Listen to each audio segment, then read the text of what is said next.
Welcome to episode 32 of the Scaling Up podcast, a long overdue episode 32, but we are back nonetheless. Make sure to like this video because why not? If you're watching this and you have not yet subscribed already, what are you even doing? And also a reminder to join our locals for only $10 a month, where every single week you can see Tanner box preds. And speaking of the locals, remember how we said that you guys need to join or else we're gonna go homeless? Well, it happened. Here we are. Yep. I'm homeless. Tanner's been living with me for, what, 3 weeks now? Yeah. Not because I'm evicted or nothing like that. Just getting some repairs on my fifth wheel. So it's been Tanner, our decoy, Tanner's girlfriend, and 4 animals all staying with me. And honestly, I've quite enjoyed it. You know, we've gotten, I feel like, so much more done than we normally do.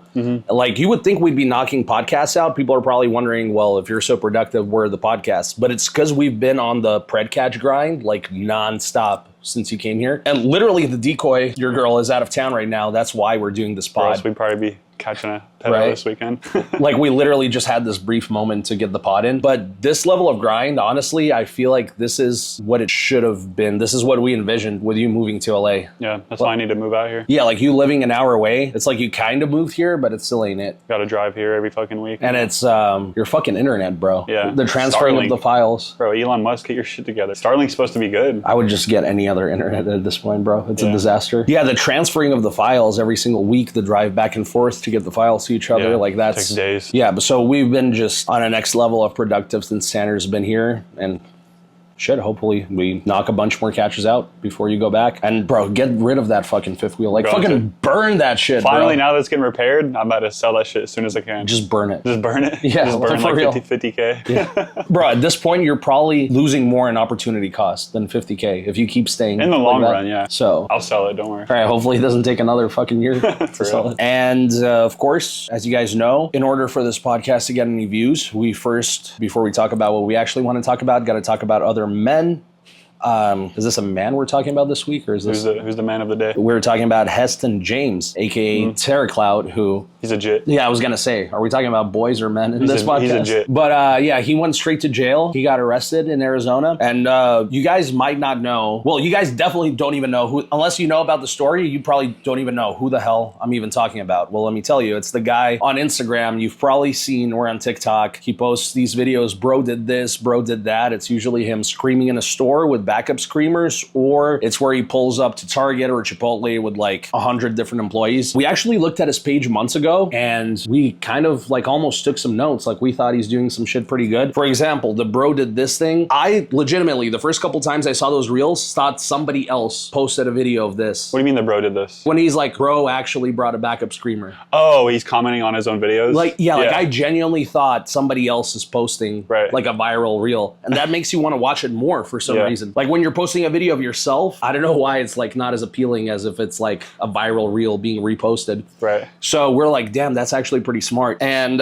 some of his stuff is like kind of funny, I guess. Yeah, he had some pretty creative ideas. What I'm most impressed with is the fact that he had that many, you know, fake employees, and he was able to control that many people at once. I'm curious how the fuck he got that Obviously, many it's a short form, so he probably cut a lot of it out, but still. Yeah. Even just for 60 seconds to control that many people, if you guys have watched our videos, you know it's like damn near impossible. Especially like before he blew up, you know, like I get it if he gets, because he gets crazy views on Instagram, so I'm sure he gets some fans to meet up. But I wonder how he got that many people at the beginning. But yeah, let's get into what he was charged with. He was charged with 1 count of third-degree burglary, 2 counts of criminal impersonation, 5 counts of disorderly conduct, and 5 counts of criminal trespassing. So 13 charges, and he is facing 9 years in prison. Before we get into our thoughts on this, we've done like way worse. And we face our consequences. I mean, I had 8 cases in one point myself. You had a good amount of cases. You actually ended up serving 6 months of house arrest and 18 months probation, other than the probation we did. Yeah.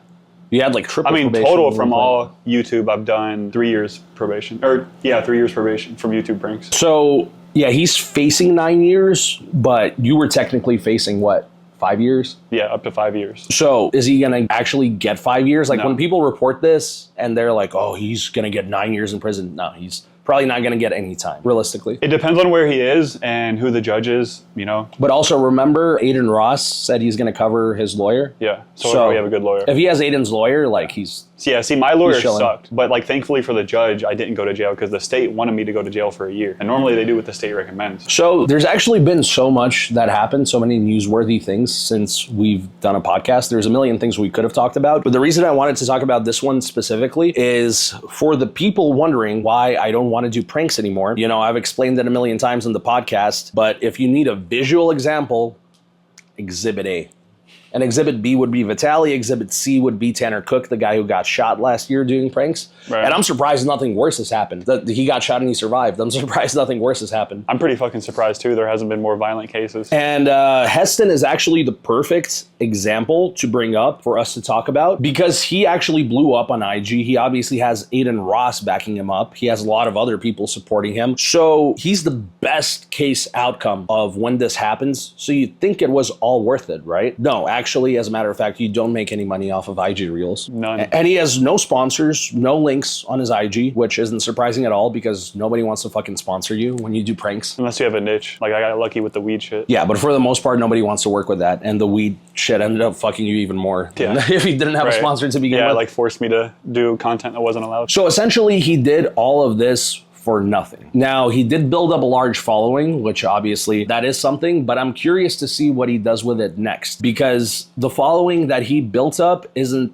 the best following that you want to have because now all they want to see him do is scream at stores. So he does seem like a smart guy. Like obviously we thought he was doing a lot of shit right to blow up. So is he actually smart enough to be able to pivot away from this? Or is he going to double down and just end up perma-fucked like Vitaly? That's what I'm curious about. Yeah, I think if he is smart, he can definitely play it right because he seems to have built some like solid connections. So as long as he talks to those people and like learns like the right direction to take it, it could work out good. Or he could just be fucked, like you said. And he also dropped merch to pay for his legal fees before he had Aiden bailing him out. And within a couple of days, he said, oh, it's almost sold out. Then he posted on his site that, oh shit, it all sold out. And if you look at the merch, it's like very, I literally think he just typed free Heston and put that out. And then there's another one with his mugshot. But here's a secret about pranksters selling merch. Most YouTubers in general. Nelk boys are a once-in-a-lifetime glitch in the fucking matrix. Nobody buys merch from pranksters, especially not short-form fucking creators. Right. Like, prank audiences are just not the audience that buy anything. They're not a very good monetizable audience for the most part. And if you're a short-form creator, they sure as hell aren't buying shit. They're too busy scrolling. Yeah, I even know some really big pranksters. I don't want to like put their names. I don't really know if they want to talk about their business like that, but even they've said they don't sell merch We well at know all. multiple, both of us. And as of right now, all the shirts on his site are sold out. But like even Prime Nelk, they wouldn't have the fucking extra small and 4XL in every design, every color sold out. Like you're telling me this guy from people scrolling has that many just diehard 4XL size supporters. Like, come on, bro. Extra small. Well, he probably does have a good amount of extra small. Yeah. But I mean, extra small, that's like a teenage girl. So I don't know what the move with the merch is. Maybe he just realized, oh, I mean, Aiden's covering it anyway. Might as well look cool and say it all sold out. But I'm telling you guys, none of this shit is worth it. Like with pranks, it's a major dead end. We've talked about this a million times. It just leads nowhere, except if you do it long enough, either getting arrested, getting sued, or getting shot. One of the three. Usually the first and the last one. I wish this guy the best, like for real. I not hating on him at all, but it's just a prime example of why pranks just ain't it anymore. And the thing is, all of us are gonna forget about this. Most of you guys have already forgotten about it. We're talking about this way late. So we'll all have long forgotten about this years from now when he's still dealing with all of the consequences from this case. Whatever the consequences end up being. Can end up being probation. He's still gonna be going to court for months, then he's gonna get the probation, then he's gonna be dealing with it, watching his back for years, and we'll all have forgotten about it. It was all for nothing. It's not fucking worth it, so stop fucking telling me to do pranks. And the thing is, even if he's on probation, he could go 2 years on probation, everything's fine, and then one arrest, you're back to fucking square one. Your case is literally, like, basically reopened. Like, you get resentenced. Yeah, not an enviable position to be in. Definitely not. We've lived through it, so we're saying that from experience. Plenty of times, even before pranks. And we didn't have Aiden Ross paying for our lawyers. Yeah. Well, I did have some help with my lawyer. My first one. Ross, you talked about that? Yeah, Ross helped me out one time. Which was cool of him. That made it a little easier, I'm sure. For sure. I still hired the wrong lawyer. The shitty lawyer. But Aiden is going to give him specifically his lawyer. So he's definitely going to end up being a lot better off than he could have been, but still none of this is fucking worth it. For sure. All right, so now that we've lured you in, hopefully by talking about other men, although I'm not sure how many people want to see this man talked about, so I'm curious how this one's gonna do. But now that we've at least talked about one other man, let's talk about what we actually want to talk about. And goddamn, there's a lot, because we've gotten 3 pred caches since our last pod. We got 1 boxing one, 2 on YouTube. Let's talk about the boxing one first, which is out now on locals, and here is a preview. The following contest is a 3-round heavyweight sparring match. Introducing first, fighting out of the red corner from Jacksonville, Florida, weighing in at 212 pounds, he is undefeated against Files, Tanner Big Red Williams!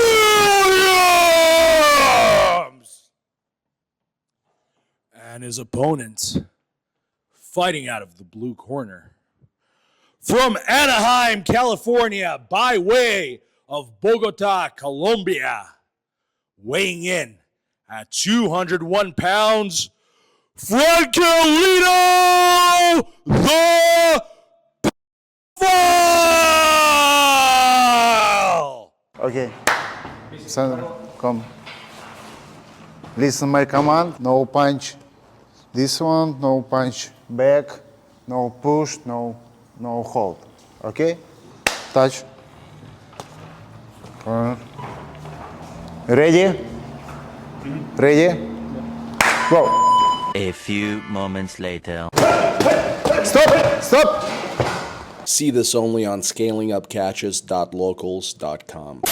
This is probably the best actual boxing fight that we've had yet. It was a clean TKO. He legit could not have continued. As much as I was yelling for him to get up, he was done. So first of all, this pred was annoying as hell because he pulled up and he was sitting in his car for over 30 minutes and refused to come out. Even when the decoy walked up right to his car window, she's like, I'm here, I'm real, come out now. He's like, no, I'm scared. Let's just go somewhere else. And if you're already showing up, what the hell is the point of just sitting in your car? When you actually interact with these preds in person and see how they behave, you can see why these people are so desperate that they resort to this. Yeah, and one thing I've noticed is every single one of these people, you can tell they have a gut feeling that something's gonna go bad, and they're still stupid enough to show up and go through with it. Every single one of these people, they have a feeling. That's why you gotta listen to your gut feeling and don't be a fucking retard. The only one that did not, out of all the ones we caught, the only one that did not have any suspicions was Jean. Yeah. The fake alpha male pred. He had no hesitations. He was like, I'll come and stay in the other room while the mom is home. He didn't, I don't know if you even realized this is wrong, which is crazy because he has kids the same age as the decoy. But anyway, there ended up being no McDonald's date. We ended up coming up to him eventually, and let's just say we were quite convincing. Some of it had to be cut out, but I'd say the methods we used worked, and he ended up agreeing to box. And the reason this match was so good specifically was because we specifically explained to him beforehand that this is a boxing match. You have to box. You have to fight back. No covering in the corner. That doesn't count. And that's how it's going to be every time from now on going forward. I'm also not going to go easy on him at all anymore. I'm not going to hold back at all anymore like I was. It's not that I was going easy, but I was holding back at certain times. Right, but it's when they're just covering in the corner, what can you really do? So, well, shit, the ref told me, he gave me a good tip, move their hand, and it works. Well, speaking of the ref, I almost feel like the ref should stop counting. We definitely still need to enforce all of the other rules, and he should stop it when it gets in the corner, when it needs to be stopped. He should call it when they can't continue anymore, but the counting, I feel the preds just think, oh, if I just stay down for the 10 count, then that's tapping out, basically. I can just get out of this. They do. So it just ends up wasting a lot of time because the ref just stops the count at a certain point anyway if they're good to go. Yeah, the counting at this point does more harm than good, I feel like. At the beginning, it made it look more professional, but at this point, the preds just think, oh, if I stay down for the count, Exactly. I'm good. So, yeah, I don't know. We might have to stop the counting going forward. But all in all, W boxing match. Make sure to join the locals. It's out now. Only $10 a month. And this is one you definitely don't want to miss. This spread was actually fighting back, and it was a brutal fucking knockout. Bled all over the ring as usual, too. Now, let's move on to the YouTube catches, which the boxing match is a banger. These YouTube catches are just next level for Stinghouse catches, like 2 absolute bangers. It genuinely almost scares me how good these are, because it's like, how do you top this at a certain point?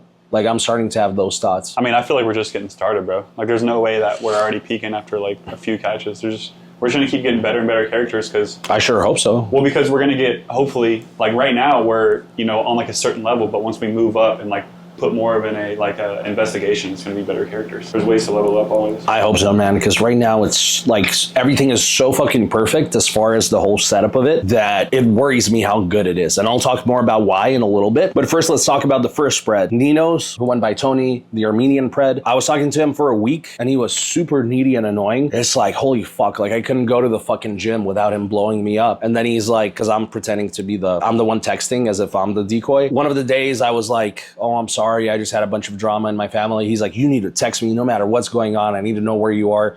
Like, this guy was nuts. And he was very, very aggressive in the text. So I pictured him being a lot different than he actually ended up being in person. So I was like, we need extra backup. So I called Ian, the pro boxer, pro wrestler, former bounty hunter, and he actually brought his tag team partner from wrestling with him, Doug, who is a very, very terrifying looking man. He's what, like 6'2", 260, 270, like head tats. with the head, face tats, and he does not fuck with the preds at all. Like, obviously none of us do. He's like sitting in the corner like, I swear to God. Like, we can stay calm just to get the confession out of them, but you know, Doug's not having it at all. Which, I mean, fuck it, it works as like, could have one person like that. Yeah. as like the ultimate bad cop. Yeah. But when we had all 4 of those people, some dumbass actually commented, "You guys are big. Why do you need backup? Big for nothing." So why does the SWAT team need backup? Like, they have all the SWAT training, so surely they can just go knock a door down by themselves. Like, did they get all that training for nothing? Like, what kind of fucking logic is that? It just leaves, so there's like no chance. Exactly. No room for error. Like, obviously just me and Tanner is enough to scare most preds compared to other pred catchers. Yeah. Like, look at it. Just about any other pred catcher, you'd rather be in a house with them than with me and Tanner.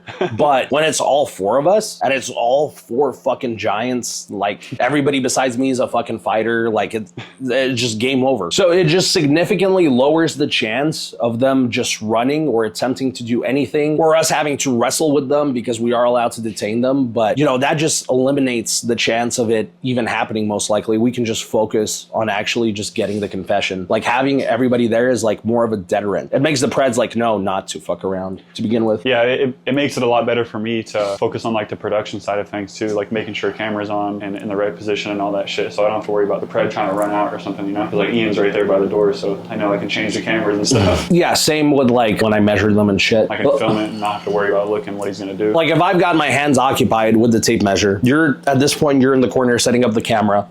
Usually filming when you're doing the measuring thing. Yeah, so that gives them right enough opportunity to run the hell out of there. So with the 4 of us, all 4 corners covered, and considering who it is, who the 4 of us are, like, it's hard to imagine somebody being dumb enough to try to fuck around in that scenario, you know? And then the Airbnb, we got catfished on. You can't really tell in the video how bad it was in person, but it was horrific. I remember pulling up and you're already there and you're just being calm as usual, like setting up cameras and shit. I told you though, I was like, bro, this is bad. Before you told me, I'm like, am I missing something? Like, why is Tanner so calm? And then I walk in and the first thing you're like, bro, this is terrible. It's so bad. Not only the way it looked, super fucking sketchy, the size, it was super small, but for camera angles, that was like the main thing. I was like, this is terrible. Like, it was so bad. Luckily we had the pred that we did that day, who was so stupid. But you know what it does look like? It looks like the setup that literally most of the other pred catching groups use. Yeah. A lot of them do it at a motel and shit. The size of that room, that living room, was probably smaller than a motel. It was tiny. Yeah, like, it does not look believable as a family home at all. I guess preds are just so stupid, like, that just shows you. I mean, I'm surprised the motel thing works for the other groups. I don't know what they say to get them in a motel. They say that I'm with my family and they left like for traveling? the night. Yeah, Gotcha. but that only works if you're doing it that day. You know what I mean? Like, if you're working on a pred for a week, and you don't know what day you're going to end up doing the catch, that doesn't really work. But it ended up working out. Somehow it did not look as bad on camera. And Tanner, as always, was without a mic.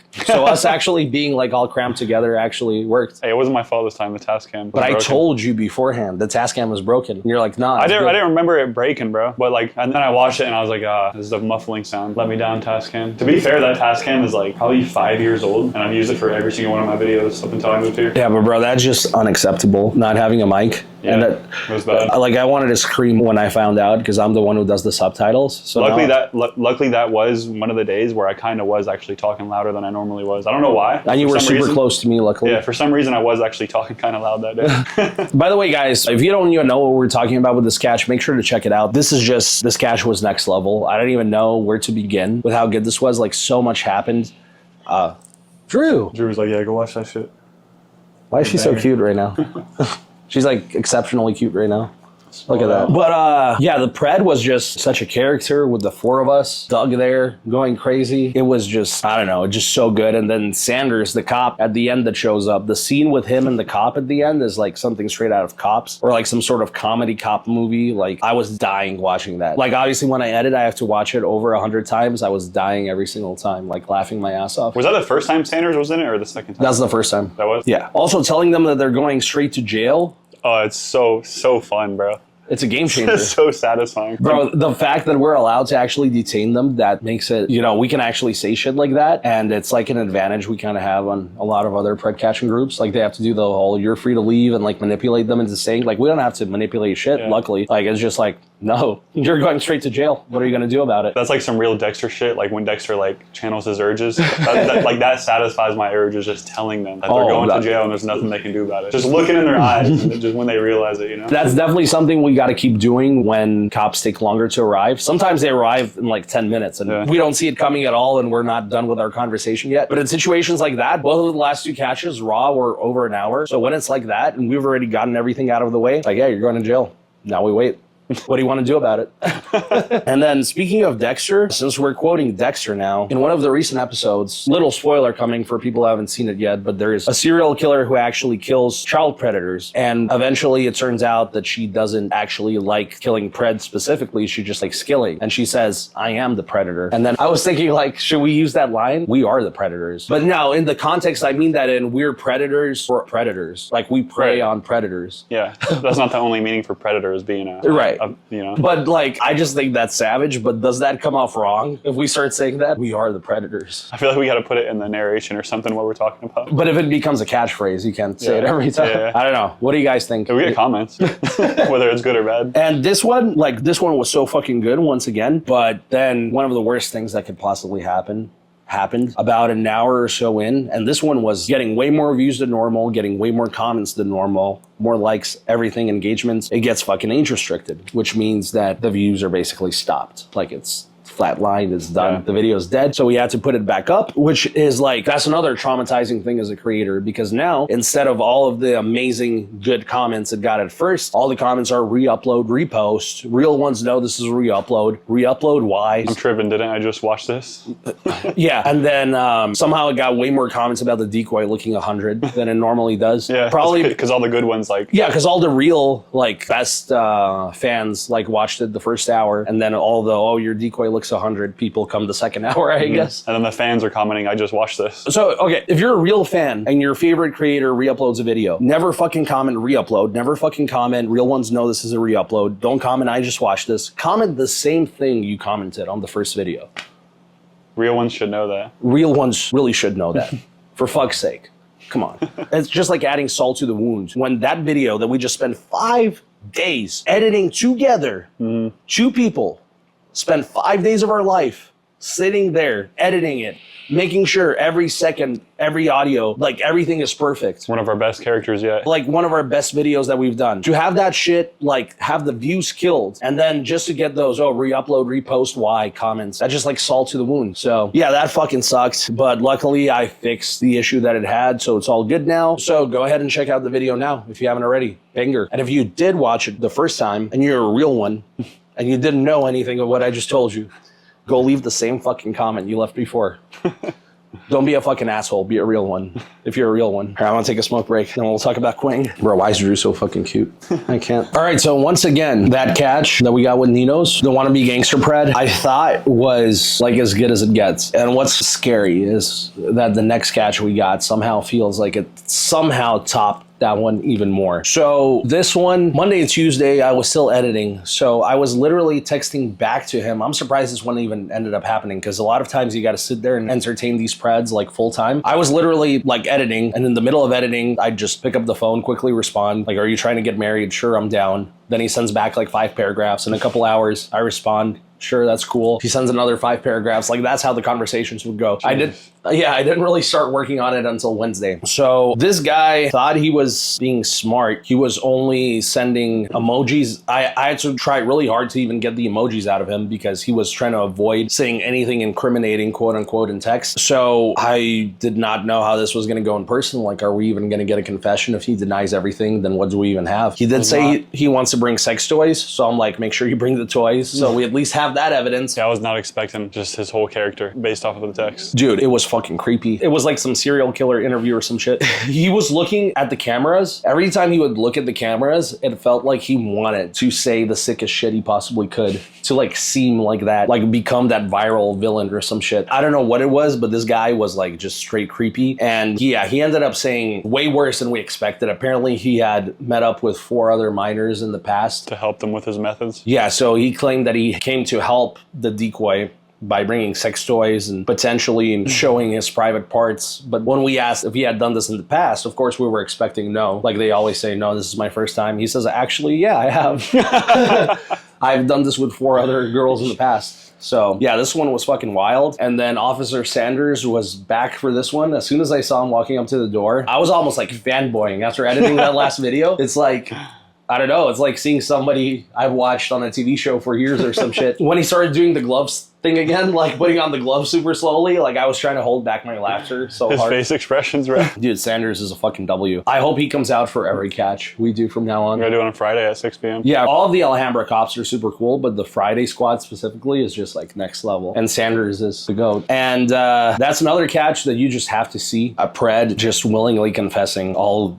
the sick shit he's done in the past and like seeing nothing wrong with it at all. You just have to see it for yourself. It was like a manipulation confession though. Like he was trying to twist it in some weird way to try to like help the story. It did not help at all. No, it just made it. It kept making it worse and worse. He just kept admitting to like everything he's done. He even said he would have showed up to a little boy's house if he could pretend to be gay. So yeah, that's how the last couple of weeks have went, and I can't possibly emphasize how much I love doing this just more and more as time goes on. I literally woke up the night that we were going to catch Quang. I swear to you, the first thought that came out of my mind was tonight's the night. And I had to like really calm down to fall back asleep because I was just like so hyped. Like, that's legit how I feel. And I know you're the same way because right before the catch, you started smoking weed. I'm like, why are you smoking now? Like, yeah. You're like, I have to calm down. Like, I was like shaking with adrenaline. Gotta like balance it. Yeah, that's how I feel. And I never ever felt this way doing pranks. Like I said, doing pranks, it's always like the idea seems good in my head, and then the day comes, and it's like, fuck, now I actually have to do it. I like doing the boxing matches probably even more, just because I get to beat him up. I like both. I like the Sting House more if I had to pick. But I mean, it's like satisfying in different ways. Both are super exciting for sure. And ultimately, the main goal is just to scale up right now. That's the primary concern. Everything's going good, fingers crossed. So what I'm about to say is the last of my worries. But one legit concern I have, as I briefly mentioned earlier in this podcast, to get a little bit more in depth into it, when I did pranks, I kind of backed myself into a corner by going all out every video, just doing the wildest shit, setting the standard so high that when I would upload a video that's mid for me, it would still be better than any loaf video ever, like any other prankster video ever. But because my audience came so used to that high standard, now I can't post anything lower than that standard. And I'm just worried that right now the setup that we have is, I mean, this is a good problem to have, but it's legit just fucking